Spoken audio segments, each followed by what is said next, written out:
In my previous life, as I was in the throes of a difficult childbirth, my husband abandoned me to go outside the city and welcome his widowed sister back to the estate. I died in childbirth, along with my unborn child. When I opened my eyes again, I had returned to the day my mother secretly gave me and Gu Qingsha a love potion, hoping I would take my elder sister's place and climb into his bed, but this time, I decisively switched the wine and fled overnight with a bundle on my back.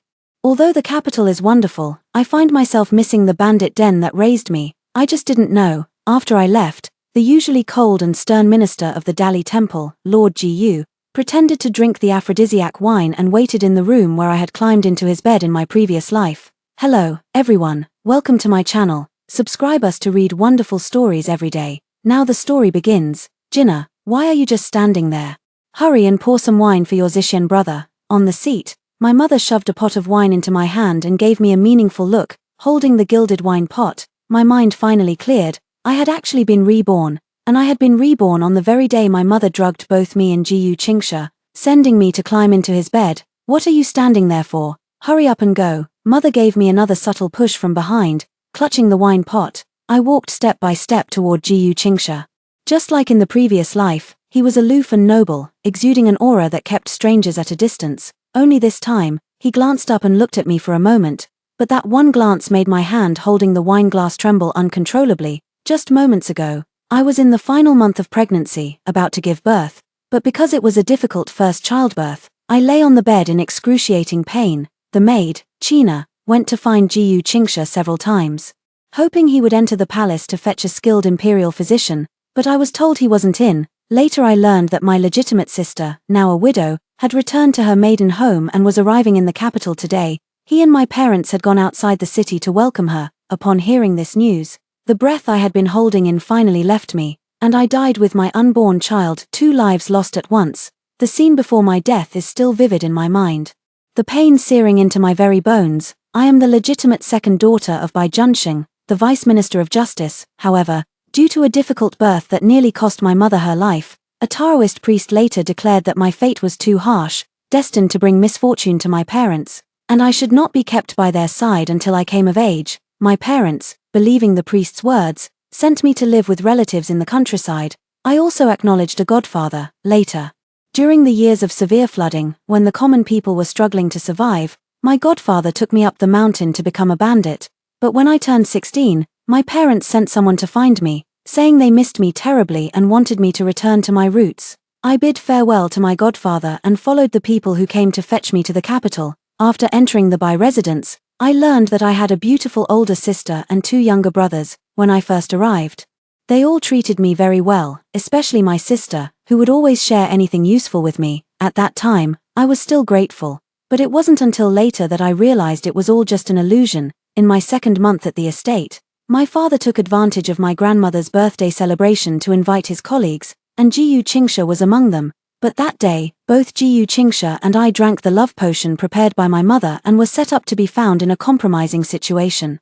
At that time, Gu Qingsha was still my sister's childhood sweetheart and fiancé. When I woke up, I was horrified, feeling as if the sky were about to collapse in that instant. Gu Qingsha was the same, frowning as he quickly put on his clothes, as if even looking at me for a moment disgusted him. After this incident, my sister was utterly heartbroken, locking herself in her room without eating or drinking. Although my parents were disappointed in me, they still arranged the marriage between me and Gu Qingsha. Because of this, I have always felt guilty towards everyone, but it wasn't until just before my wedding that I learned all of this was a scheme by my own parents and sister. In earlier years, Gu Qingsha's father died saving my father. Out of gratitude, my father arranged a marriage between him and my sister. Originally, this year, my sister was supposed to marry him, but half a year ago, my sister caught the crown prince's eye, and she wanted to marry him instead. My father also wanted to use my sister to curry favor with the crown prince, yet he didn't want to bear the disgrace of being seen as a social climber, breaking off the engagement without cause, and being labeled as faithless and untrustworthy. So, my mother came up with the idea to bring me back and have me marry Gu Qingsha in place of my legitimate sister. This way, the crown prince would be appeased, and Gu Qingsha could be placated. However, in the end, my legitimate sister was never married into the crown prince's household. Instead, she ended up wedding the frivolous second son of the already declining Chongping Marquis family. But at the time, they were still dreaming of currying favor with the crown prince. afraid that Jiyu Qingsha and I would not agree. They drugged both Jiyu Qingsha and me. Once the rice was cooked, everything fell into place. To the outside world, the marriage between the Jiyu family and the Bai residents remained intact. Internally, it was just a matter of swapping the bride, and I only came to understand all these schemes when I accidentally overheard my parents and sister talking just before the wedding. I made a fuss about not getting into the bridal sedan, but my parents used both soft and hard tactics. My mother played the emotional card, saying that if I backed out of the marriage, our family's reputation would be completely ruined. After all, she gave birth to me, for her sake. What harm is there in enduring this once? Besides, Jiyu Qingsha is also a respectable vice minister of the Dali temple. Marrying him wouldn't be a disgrace to me. My sister even knelt before me in tears, begging me to marry Jiyu Qingsha to fulfill her wish to be with the crown prince. I refused to give in, so they threatened me, if I didn't marry him, my father would submit a petition to the court, urging them to send troops to destroy my adoptive father's mountain stronghold. Helpless, I had no choice but to get into the bridal sedan and marry Jiyu Qingsha, who did not love me. Jiyu Qingsha was also manipulated into marrying me, whom he did not like. After marriage, Jiyu Qingsha always believed that I was the one who took the initiative to drug him, and he was quite dissatisfied with me. This situation lasted for a year before there was a change. However, he still remained indifferent and distant toward me. 2 years after our marriage, we finally had a child. However, that same year, my sister, who had married the second son of the Marquis of Changping, was widowed at a young age when her husband died in the bed of his concubine. Our parents, heartbroken for her, brought her back home. My mother even mentioned more than once in front of me that she wanted my sister and me to share the same husband. After all, Jiyu Qingsha and my sister were childhood sweethearts, and they did have feelings for each other, but I refused. Later, however, I heard that my mother went directly to Jiyu Qingsha and spoke to him. I just don't know how Jiyu Qingsha responded, but I was clearly about to give birth, yet he went with his parents to pick up my legitimate sister. It seems he has feelings for my legitimate sister. Perhaps in my past life, I aided and abetted evil, which is why I met an early death, but in this life, I absolutely refuse to get involved in this mess. Jinnah, what's wrong? Why are you spacing out? My mother's urging voice came again. I subconsciously tightened my grip on the wine pot in my hand. This wine pot had long been laced with aphrodisiac by my mother, just waiting for both Jiyu Qingsha and me to drink it. Just waiting for Jiyu Qingsha's medicine to take effect, he left the banquet and was arranged to rest in the room prepared in advance by my mother, and I, under my mother's arrangement, was also sent to that room. Now, holding this wine pot, I just want to knock it over, but if I knock it over, there's no telling what other underhanded tricks my mother might come up with, making it impossible to guard against. So I suddenly turned around and walked away with my back to Jiyu Qingsha. Seeing this, my mother grabbed my wrist. Jinnah, weren't you going to pour wine for your Zishen brother? Her anxious expression was impossible to hide. I quickly leaned close to her and pretended to say, "This wine cup got dirty just now, I'll go get a new one." Mother nodded with displeasure. "Fine, go quickly and come back soon." I also nodded and hurried away. Then, while no one was paying attention, I swapped it for a new wine pot. By the time I returned with the new wine pot, Mother had already eagerly led me to Jiyu Qingsha's side. "Zishen, this is Ruoyao's younger sister, Ruojin. She was previously raised in her grandfather's home and only returned a few days ago.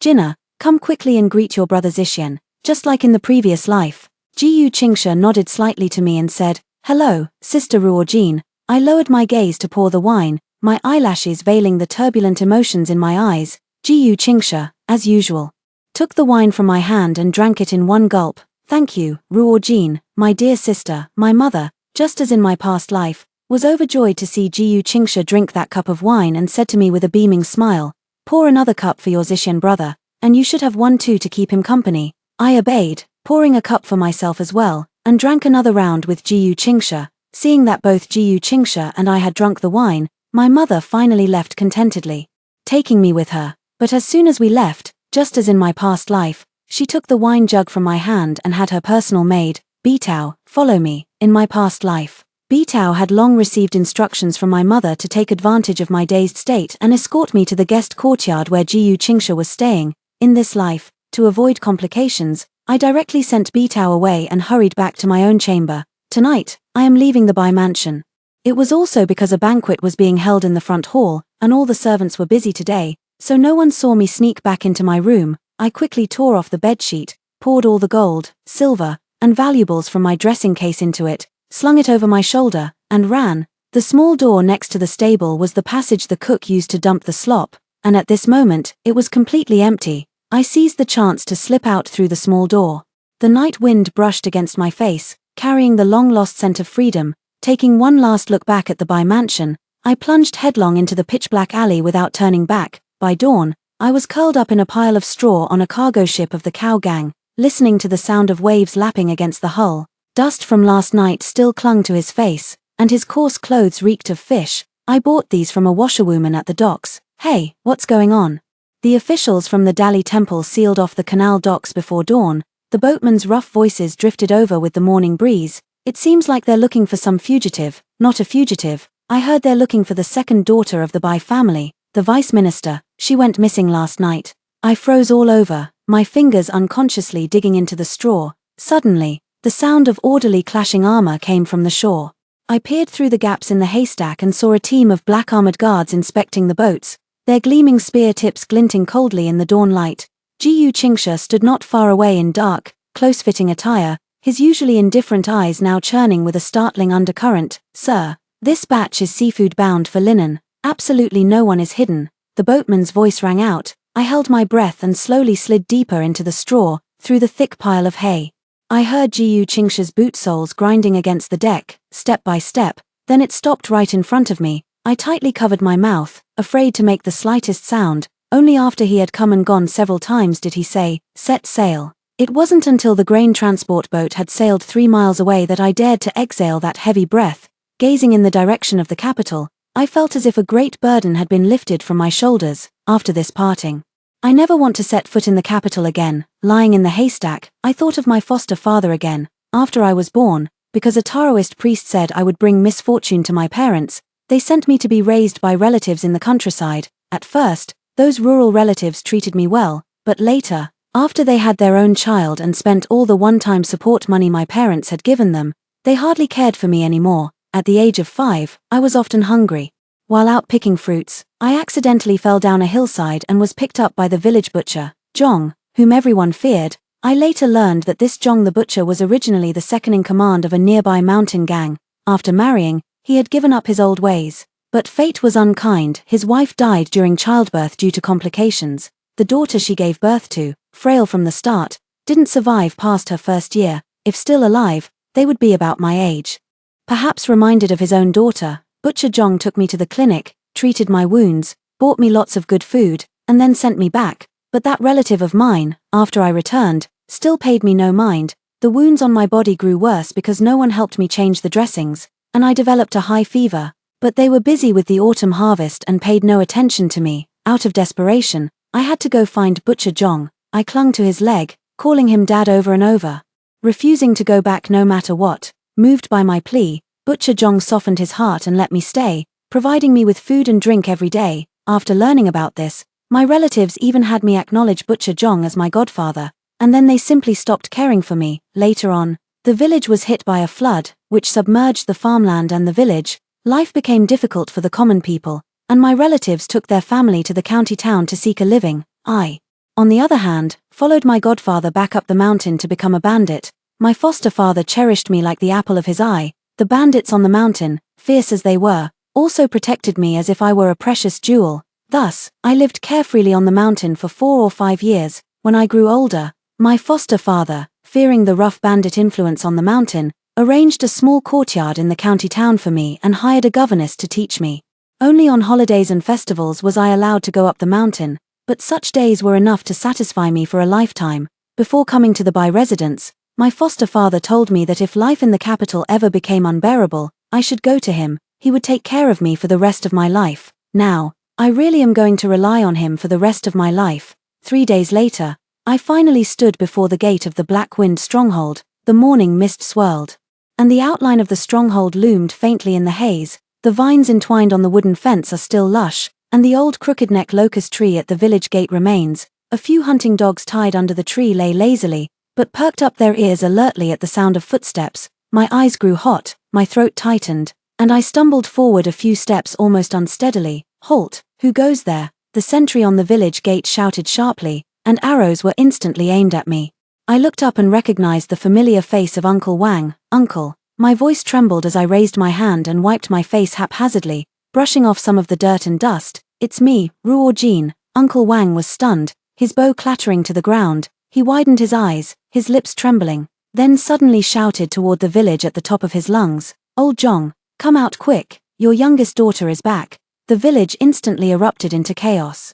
With the sound of hurried footsteps everywhere, some rushed out of their houses, some ran over from the training ground, and others dashed outside still holding their rice bowls. My foster father pushed to the front of the crowd, still clutching a machete he hadn't had time to put down, his stubbled face full of astonishment. He stared at me, his eyes wide open as if he had seen a ghost. Reborn. His voice was hoarse, as if choked by something. I stood still, tears welling up in my eyes instantly. It had been 4 years. It's been 4 years since we last met. I opened my mouth, wanting to call out to him, but it felt like a lump of cotton was stuck in my throat, and I couldn't utter a single word. The knife in my adoptive father's hand clattered to the ground with a loud clang. He rushed over in a few quick strides, grabbed my shoulders, and looked me up and down, his voice urgent and angry. "You silly child, why did you come back all by yourself?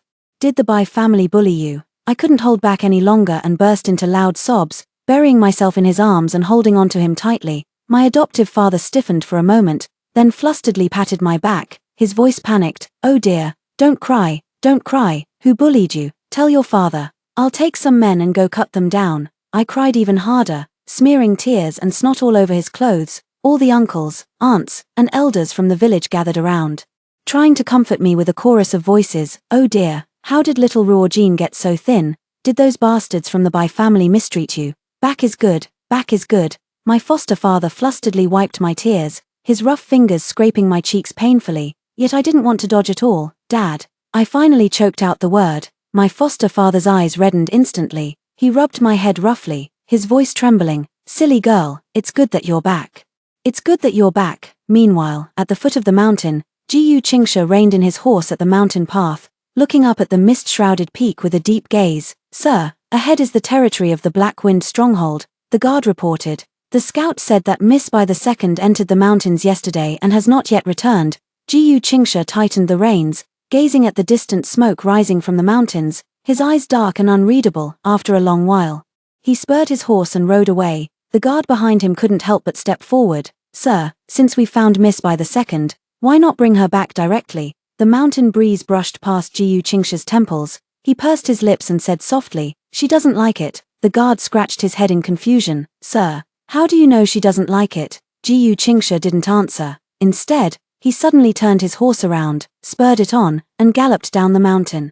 The guards exchanged puzzled glances and couldn't help but whisper among themselves, "What's wrong with the Lord? I've been searching for days, finally found someone, and now they're gone again. I feel like the master has been acting strangely in every way these past few days." A few days ago, when we went to the Bai residence for that birthday banquet, he had official duties and wasn't drunk, yet he insisted on staying overnight at their place. Later, it was he who first noticed that the second young lady of the house had gone missing. Anyone who didn't know better would think his eyes were fixed on the second young lady the whole time. The head guard shot them a glare. "Enough gossip. How dare you speculate about the master's thoughts?" With that, he cracked his whip. "Follow me." Meanwhile, back at the mountain stronghold, my foster father was pressing a steaming bowl of mutton soup into my hands. "Drink it while it's hot. Look at you.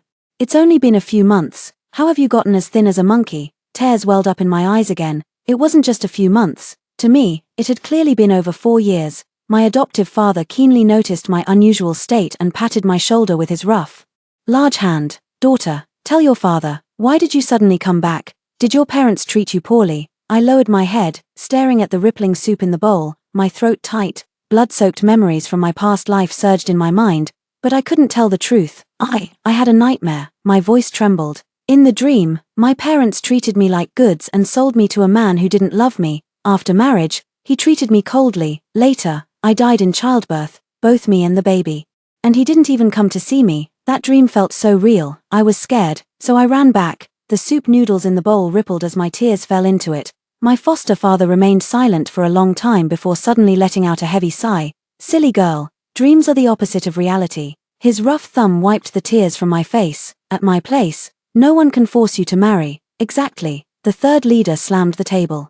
"The girl we raised should only marry someone who truly cares for you. How about holding a martial arts contest to choose a groom?" Someone shouted in agreement, "Let all the skilled fighters from the martial world come and compete. The winner gets to marry our Ruorjin." I was so startled I nearly dropped my bowl. But I saw my adoptive father stroking his chin thoughtfully. "That's not a bad idea. High society families have too many rules. It would be better to find a young man from the martial world, much more freedom. Please, Godfather, I don't want a martial arts contest to choose a husband." It's settled then. The Godfather made the final decision. "In a few days, we'll hold a martial arts contest for you, and we'll make it a grand and lively event. It's not exactly a martial arts contest to force you into marriage. Whoever catches your eye, we'll keep as a candidate. Whoever you don't like, we'll kick them out." The village erupted in cheers, with everyone chattering about how to set up the arena and which sex to send invitations to. I stood there dumbfounded, holding my bowl. Whoa, how am I supposed to handle this? 3 days later, a high platform was set up in front of Blackwind Stronghold. Colorful silk balls fluttered in the wind, pigs and sheep were slaughtered in the stronghold, and wine jars were piled up like a small mountain. Martial heroes from all corners of the realm came flocking at the news. "What a grand spectacle this is." Uncle Wang stroked his beard, chuckling with delight. "It's even livelier than when your foster father snatched his bride back in the day." But I was pacing anxiously. "Foster father, with such a grand display, you're not really going to make me marry someone, are you?" Foster father laughed heartily. "How could that be? I've already made it clear to them, winning isn't about marrying you. It's just about a friendly sparring match." I finally breathed a sigh of relief. The tournament lasted 3 full days, with heroes and warriors taking turns on the stage. Some dazzled with their spear skills, others relied on brute strength. It was truly spectacular. By the evening of the 3rd day, only one person remained on the stage. "Thank you for your courtesy." The young man clasped his hands with a smile, his sword-like brows and starry eyes complementing his indigo martial attire. A short sword in an ebony sheath hanging at his waist, his adoptive father stood up on the stage. "Good lad, what's your name?" The youth clasped his hands. "Lu Zhaoyuan, son of Lu Linyuan from the Changfeng escort agency, greets uncle and Ruorjin's sister." With that, he winked at me. "Sister Ruorjin, long time no see." The sunflower seeds in my hand clattered to the ground. "Are you Lu Zhao, young man? You've grown so big already." My father scurried toward the front of the arena. "Lu Zhao, the young master of the Changfeng escort agency, is the same age as me. His father and my sworn father are life and death friends. When we were kids, I often went to the escort agency to play, and he would always take me climbing trees to rob birds' nests. Once, when I fell from a tree, he insisted on cushioning my fall and ended up breaking his own arm. It was only later that his father sent him to the military camp to become a soldier. Who would have thought that he would actually return now?" His adoptive father stepped onto the platform, patting Lu Zhao's shoulder with approval. "Good lad, it's been years, and your skills have improved quite a bit. Since you're so good at fighting, how about a few rounds with me?" Lu Zhao smiled. "I'm willing to fight. But Uncle Zhong, I have one request." "Oh, let's hear it." Lu Zhao glanced up at me, his eyes blazing. "If I win this duel, I don't want anything else. I only ask for your permission to marry Ruorjin." The village instantly erupted into chaos. I was just munching on sunflower seeds and watching the commotion, but upon hearing this, I nearly choked. Cough, cough, cough. "Lu Zhao, what madness is this?" My foster father was also amused and laughed heartily. "You rascal, you're quite straightforward." He turned to look at me. "What do you think, girl?" My face flushed red. What is there for me to say? Isn't this martial arts contest for marriage just a joke? Who said it's a joke? Godfather played dumb. The stage is set. The prize must be delivered. The uncles in the village immediately joined in the clamor. "If Lu wins, let him stay by Ruorjin's side. If he won't marry our girl, he can at least warm her bed, in our bandit den. We don't bother with all those formalities." "Sounds good to me. This lad has great skills and a sharp spirit. He's worthy of our Ruorjin." I grew anxious. "Uncle Wang, Uncle Zhong, we really shouldn't be doing this." Lu Zhao, however, beamed brightly and winked at me. "Don't worry, Ruorjin, my dear. If I win, I promise to obey your every wish. Get lost." I grabbed a handful of melon seed shells and threw them out, but my sworn father waved his hand grandly. "Good, it's settled then. Lu Zhao, if you can beat me in a fight, I'll give my approval to this marriage." Before I could stop them, the two were already fighting. In just over 20 exchanges, my adoptive father was at a disadvantage and ultimately lost to Lu Zhao. "Good lad, you're really something." Lu Zhao was panting, but a victorious smile spread across his face. She smiled at me. "Sister Ruorjin, I've won." The village erupted in cheers. My foster father shouted to me, "Girl, what do we do? I lost the bet, and now I have to give you away as payment." But before I could speak, a sudden commotion broke out at the village gate. Who's coming?" Uncle Wang shouted at the top of his voice. The crowd suddenly fell silent. I turned to look and saw a few people approaching the village gate, and the leader was none other than Jiyu Qingsha. "What is he doing here?" The entire stronghold fell silent. My foster father narrowed his eyes and asked him, "Young masters, what brings you to our Black Wind stronghold?" Jiyu Qingsha's gaze swept over the crowd and finally settled on me. His eyes were terrifyingly deep, as if suppressing countless surging emotions. "I am Jiyu Qingsha, the deputy minister of the Dali Temple." His voice was calm, yet it made everyone tense up. "I came here today specifically to find the second young miss of the Bai family, the Vice Minister of Justice." Upon hearing this, everyone turned their gazes toward me. I wanted to step forward, but Lu Jiao firmly held my shoulder. He lowered his voice and asked, "Ruo Jin, don't go over until we understand the situation." I shook my head. "It's nothing. Don't worry." Jiyu Qingsha's gaze swept over Lu Jiao's hand resting on my shoulder, his eyes growing increasingly somber. He stepped forward slowly, his black official robes rustling sharply in the wind. "Second Miss Bai, your father and mother have been searching for you for days." My foster father suddenly stepped in front of me, his sturdy arm blocking the space between me and Jiyu Qingsha. "This gentleman.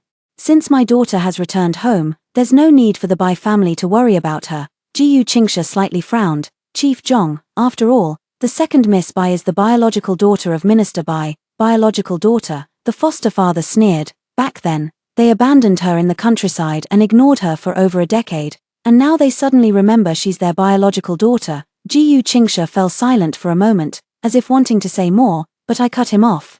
"Lord Jiyu, please tell my parents that I am doing well at Black Wind Stronghold and have no plans to return to the capital for now." Lu Jiao suddenly wrapped his arm around my waist, looking provocatively at Jiyu Qingsha. "If you have no further business, Lord, please take your leave. Today is the auspicious day of my engagement with Ruo Jin." Jiyu Qingsha's entire aura suddenly turned icy cold. "Marriage?" His voice was so faint it was almost inaudible, yet it sent a chill down my spine.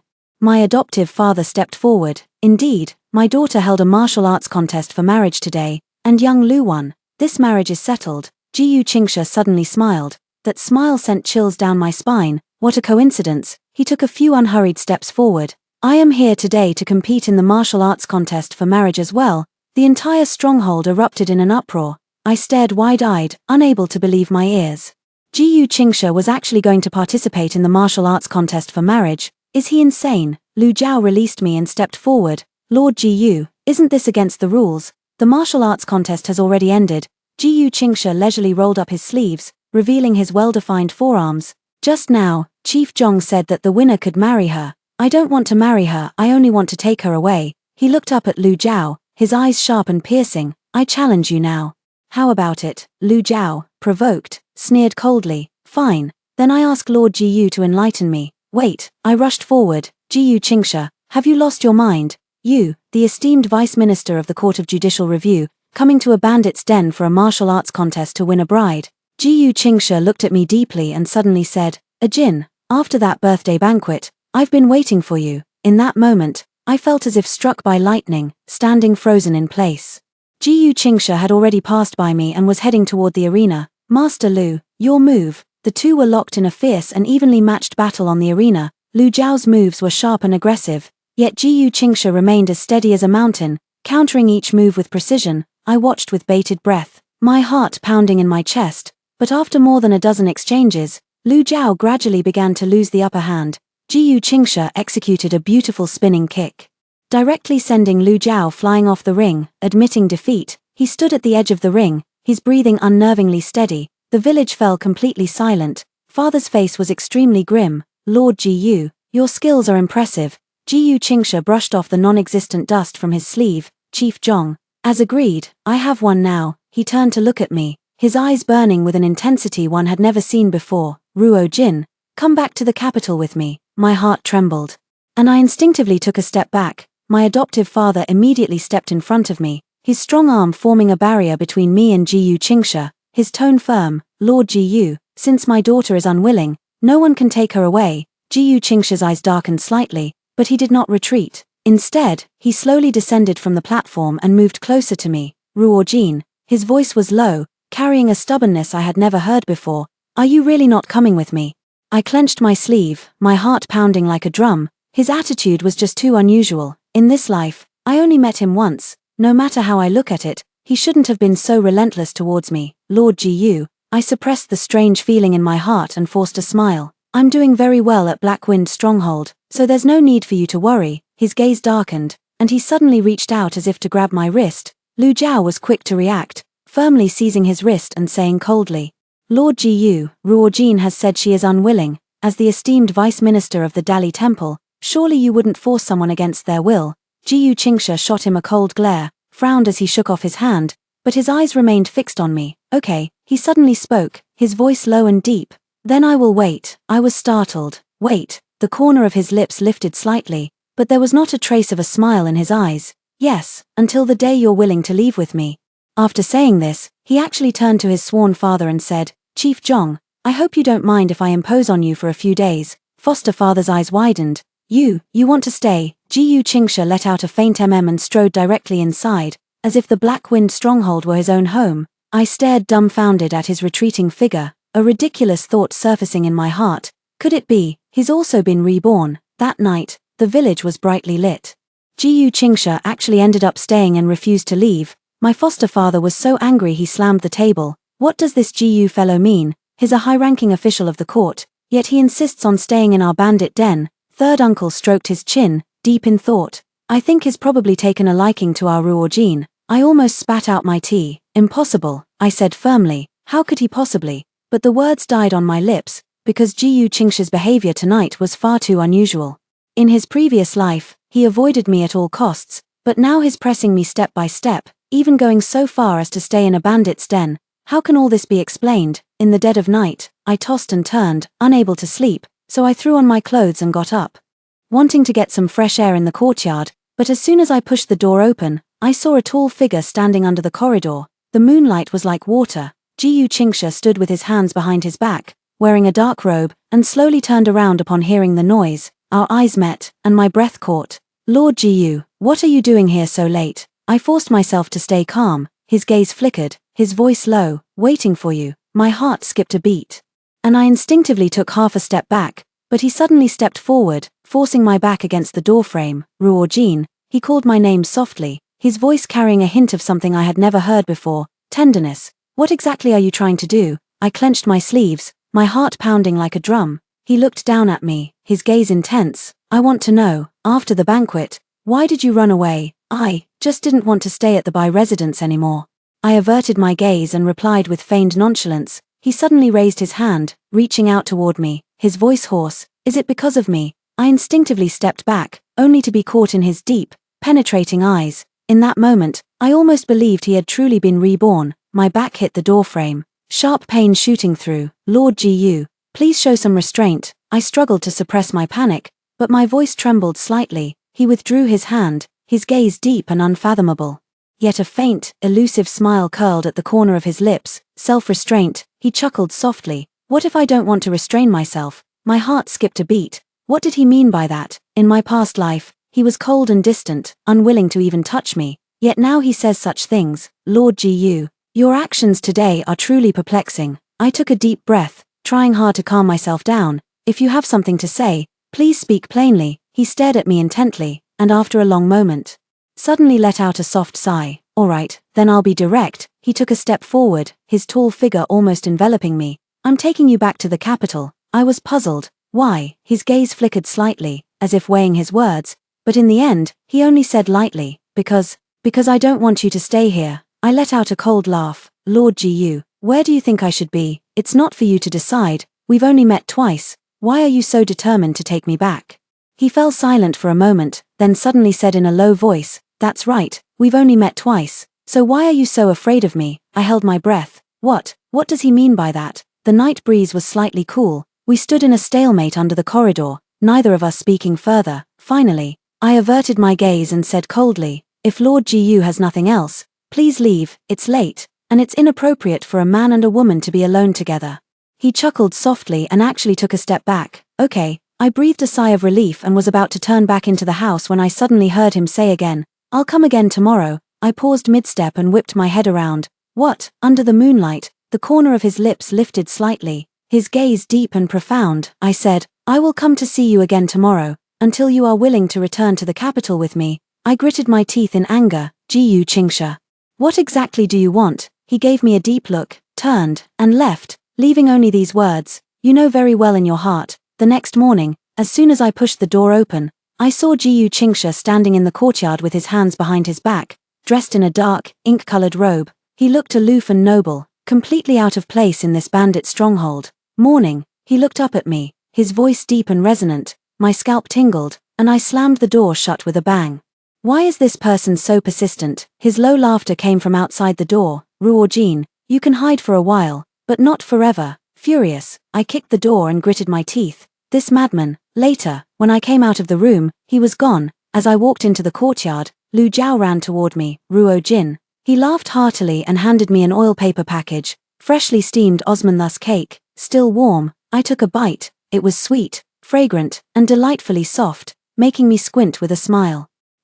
Delicious. Lu Jiao reached out to wipe the crumbs from the corner of my mouth, chuckling. Take your time, no one's rushing you. Just as I was about to speak, a cold snort suddenly came from behind. Young Master Lu is quite attentive. Jiyu Qingsha stood at the edge of the training ground at some point, his gaze cold and fixed on Lu Jiao's hand. Lu Jiao raised an eyebrow, not only not withdrawing his hand but deliberately ruffling my hair, taunting, Lord Jiyu, with your busy schedule.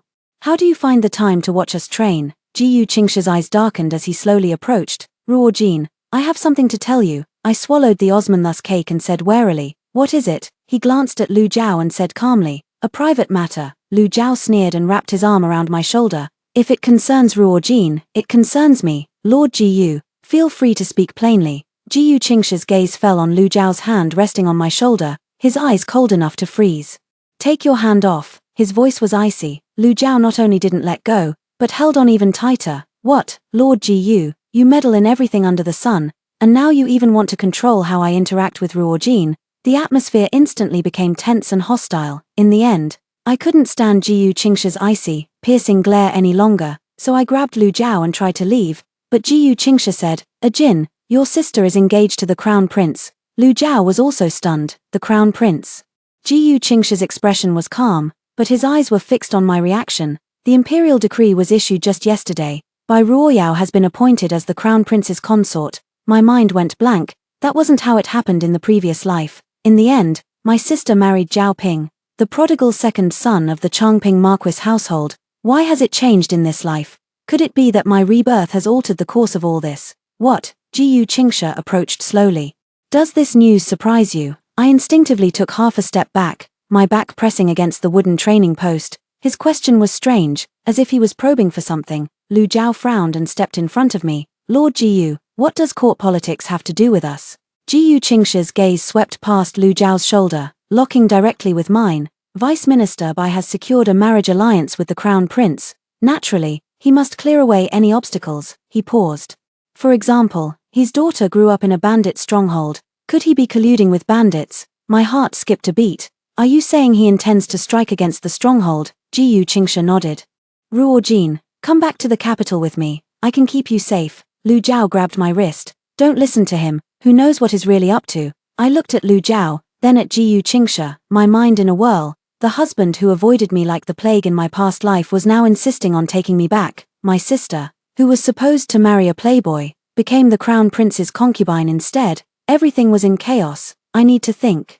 I broke free from their hands and ran back toward the village. From behind came Jiyu Qingsha's voice. In 3 months, the Crown Prince's residents will marry your sister into the household. Guess, will your father take action against the stronghold? My footsteps halted, and cold sweat instantly soaked my back. I hid in my room, pacing back and forth, my mind in complete disarray. Why does the Crown Prince suddenly want to marry my sister? Did she and our parents use some trick? Girl. My foster father pushed the door open, his expression grave. I just received word that the court has sent troops to start suppressing the bandits. I froze all over. What? My foster father reassured me. Don't be afraid, our stronghold hasn't robbed anyone in 3 years. Even if they're cracking down on bandits, it won't be our turn. But I knew this was aimed at us. Now, the only one I could turn to was Jiyu Qingsha. That night, before I could find Jiyu Qingsha, I heard someone shouting.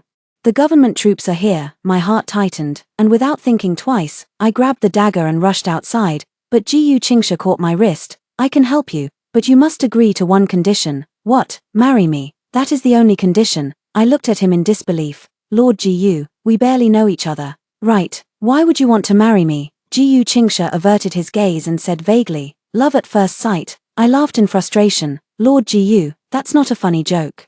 In my past life, he couldn't avoid me fast enough, and now he's telling me it's love at first sight. He suddenly took a step closer, trapping me between the door and his chest. Do you think I'm joking? My back pressed tightly against the door, and I could clearly smell the cool scent of pine on him. Then, explain clearly. Why must you marry me? Ji Qingsha's Adam's apple bobbed, and after a long pause, he said, some things can't be said just yet, then we have nothing to discuss. I pushed him away. I'll figure it out myself. Just as I turned to leave, he suddenly grabbed my wrist. It's too late. The sound of fighting came from the foot of the mountain stronghold. Ji Qingsha pulled me behind him and said in a low voice, agree now, and I'll immediately signal for reinforcements. I bit my lower lip. There were many elderly, weak, women, and children in the stronghold. If a real fight broke out, okay, I closed my eyes, I promise you. Ji Qingsha suddenly pulled out a leather pouch from his sleeve, taking out 2 pieces of paper and an ink pad from it. Unfolding them, I saw they were a marriage contract. A Jin, words alone are no proof, you must sign it for me. Helplessly, I had no choice but to press my fingerprint. Ji Qingsha's gaze darkened, and he suddenly lowered his head to give a light peck on my lips. Remember your promise. Before I could react, he had already put away the marriage contract, pushed open the window, and shot a signal arrow into the sky. The sound of orderly hoofbeats immediately echoed from a distance, suggesting a force of at least 100 men. I stared at him in shock. You were prepared all along. He admitted calmly. From the day we moved into the village, my men have been stationed nearby. A sudden chill ran through me. So, the soldiers tonight, it was my arrangement. He looked me straight in the eyes. To force you to make a choice. Smack.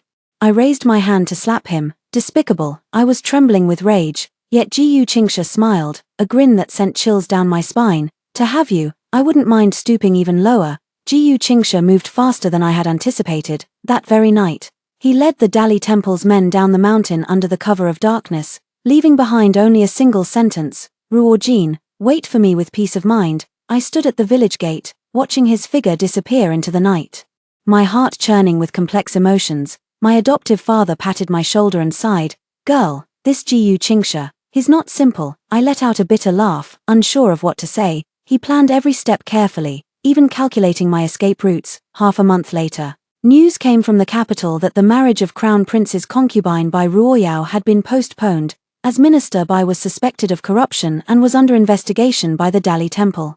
When Lu Jiao rushed into my courtyard with the letter, I was brewing tea. Upon hearing this, my hand trembled, and scalding tea splashed onto the back of my hand. Hiss! Lu Jiao quickly snatched the teapot away, frowning as he said, why are you so flustered? I stared at the red mark on the back of my hand and murmured, he moved so quickly. Lu Jiao looked at me with a complicated expression. Ruo Jin, are you really going to marry him?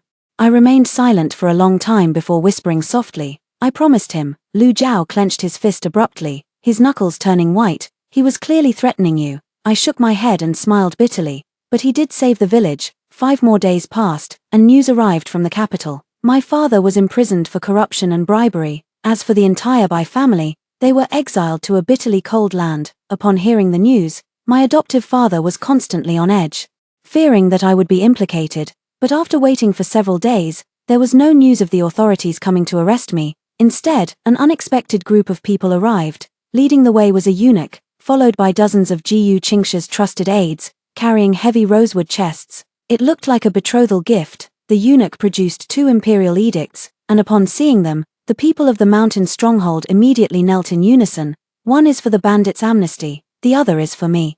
Who is Bai Ruojin? Receive the decree. I quickly knelt forward. It's me. The eunuch began to read in a thin voice. Now, there is Bai Ruojin of the Bai family, virtuous and beautiful in appearance, gentle and kind by nature, and her conduct in accordance with the rights. Ji Qingsha, the Vice Minister of the Court of Judicial Review, is broad-minded and far-sighted, with outstanding talent and wisdom.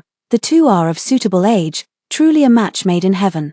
We hereby bestow this marriage upon you two. Choose an auspicious day to complete the wedding and form a lasting alliance between the two families. Miss Bai, receive the decree. I kowtowed to express gratitude for the imperial favor and accepted the decree. Yet, a myriad of emotions surged within my heart. In the end, am I really going to marry Ji Qingsha? After seeing off that group of people, My fingers unconsciously tightened around that roll of bright yellow silk. Today, we received 2 imperial decrees and were granted amnesty by the court. Everyone is busy celebrating. Only my adoptive father stood to the side, sighing repeatedly, "My dear girl." He frowned deeply. That Lord Gu is indeed a talented young man, having achieved the position of junior minister at such a young age, with a boundless future ahead of him. But the rules in these high-ranking households are many, and I fear you might suffer hardships if you marry into such a family. My eyes grew warm with emotion, and just as I was about to speak, I saw Lu Jiao step out from the crowd. He wore a proper long gown today, a rare sight. Yet it couldn't conceal the loneliness that enveloped him. Ruo-jin, he stood before me, his voice muffled and heavy. "If it weren't for this damned imperial decree, I would have fought Jiyu Qingsha for you." Godfather slapped the back of his head. "You rascal, stop talking nonsense." Lu Jiao rubbed his head and looked at me with a pitiful expression. "I just can't accept it, that's all." As he spoke, he took out an oil paper package from his chest and handed it to me. "Your favorite Osmanthus cake. If you ever want to eat it again, just send me a message." He turned and walked away, his back straight but inevitably revealing a sense of loneliness. My foster father watched his retreating figure and sighed again. "That boy truly cares for you." Holding the Osmanthus cake still warm from his touch, I watched Lu Jiao's figure gradually disappear beyond the courtyard gate, then looked down at the weighty imperial decree in my hand. My heart felt as if a bottle of mixed flavors had been overturned inside me. That night, as I sat alone in the courtyard lost in thought, I suddenly heard a faint sound from the top of the wall. Looking up, a familiar figure vaulted over the wall, his dark robes gleaming coldly under the moonlight. Jiyu Qingsha. I sprang to my feet. "You." He strode forward, wrapped an arm around my waist, and lowered his head to kiss me. This kiss was fierce and urgent, carrying an overwhelming possessiveness. It wasn't until I was out of breath that he finally pulled back slightly, his voice low and husky. "Ruo-jin, I've come to claim my promise." The heat of his breath still lingered on my lips. I quickly stepped back, my face flushing uncontrollably. "Jiyu Qingsha, you, don't be like this." Jiyu Qingsha looked at me with a light laugh. Under the moonlight, his eyes sparkled, filled with tender affection as he gazed at me. Then he raised his hand and wrapped it around my waist, his thumb gently stroking a scar on the small of my back. My entire body stiffened. "This is a scar from when I fell as a child. Since it's on the lower back, I've never shown it to anyone. Only Jiyu Qingsha from my past life liked to touch this scar whenever we shared a bed." A terrifying thought suddenly crossed my mind. All those unusual behaviors of Jiyu Qingsha finally had a clear answer at this moment. My throat tightened. "Jiyu Qingsha, you've also been reborn." The night breeze swept by, shaking a shower of locust blossoms from the tree. White petals drifted down between us like a long overdue snowfall. "Understood," he finally admitted, his voice so soft it was almost inaudible. "I've been reborn too." My chest heaved violently, my nails digging deep into my palms. Before that birthday banquet. "So, you've been reborn, and you still want to drag me into this entanglement, only to abandon me again and let me die. You clearly don't love me, so why won't you let me go?" My hands trembled with anger. "Jiyu Qingsha, what exactly do you want?" "No." Seeing the fury in my reddened eyes, he suddenly grabbed my wrist. "Ruo-jin, I never intended for you to die." "Is that so? Then do you know how I died in my past life?" "Where were you on the day I had a difficult childbirth?" "You were outside the city picking up my sister." Jiyu Qingsha's eyes darkened. "Who told you I went to pick up your sister?" I nodded timidly. Is it not true?" "Of course not." Jiyu Qingsha interrupted coldly. "That day, your mother told me that your sister had brought back an excellent midwife from Jiangnan. I went to fetch her myself, and before leaving, I specifically instructed China to tell you so you could rest assured." I felt a chill run through my body, but China said she was lying. A flicker of ruthlessness passed through Jiyu Qingsha's eyes. "I forced it out of her mouth. She was following your mother's orders, giving you those highly potent tonics day after day, and then, as instructed, deliberately provoking you during your difficult childbirth." Her body trembled uncontrollably, and an endless bitterness surged in her heart. "They wanted me dead." Jiyu Qingsha pressed his lips together without speaking, just holding me tightly in his arms. "Ajin, I'm sorry, it's all my fault. I didn't protect you well enough." Tears silently slid down. "So it's true that some parents don't love their children. She could even kill one child for the sake of her most beloved one. And what happened after that?" "After that, your parents were impeached and punished, their reputations completely ruined.